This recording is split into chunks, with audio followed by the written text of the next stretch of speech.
সোয়াবিনের নিরামিষ তরকারি করব। ওভেনে কড়া দিয়ে, কড়াই গরম হলে তেল দিয়েছি।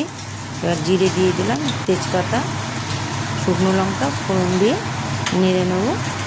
এদিকে জিরে, আদা, লঙ্কা বেটে রেখেছি। আর আলুগুলো, টুকরো করা আলু ভেজে নিলাম, একটু লবণ দিয়ে আলুগুলো ভেজে নিলাম।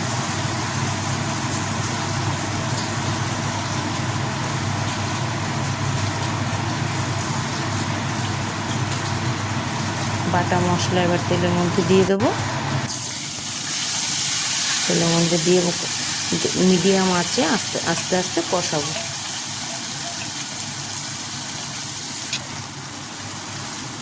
একটু হলুদ জলে গুলে মশলার ভিতরে দিয়ে দেবো।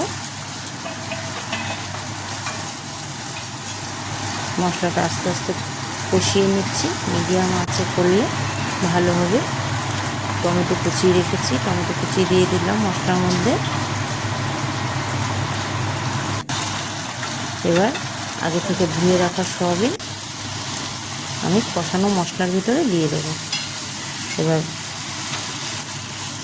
সয়াবিনের সাথে মশলা মিশিয়ে নেব। এদিকে গরম মশলা বেটে নিচ্ছি।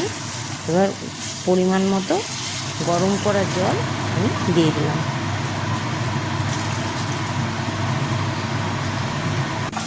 এবার ঢেকে দেবো, খানিকক্ষণ পরে তুলে নেব।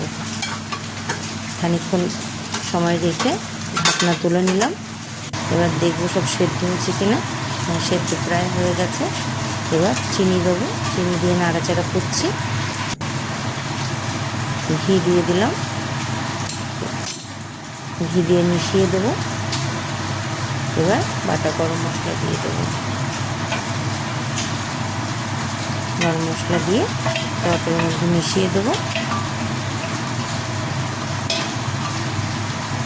আমার সোয়াবিনের নিরামিষ তরকারি রেডি হয়ে গেল।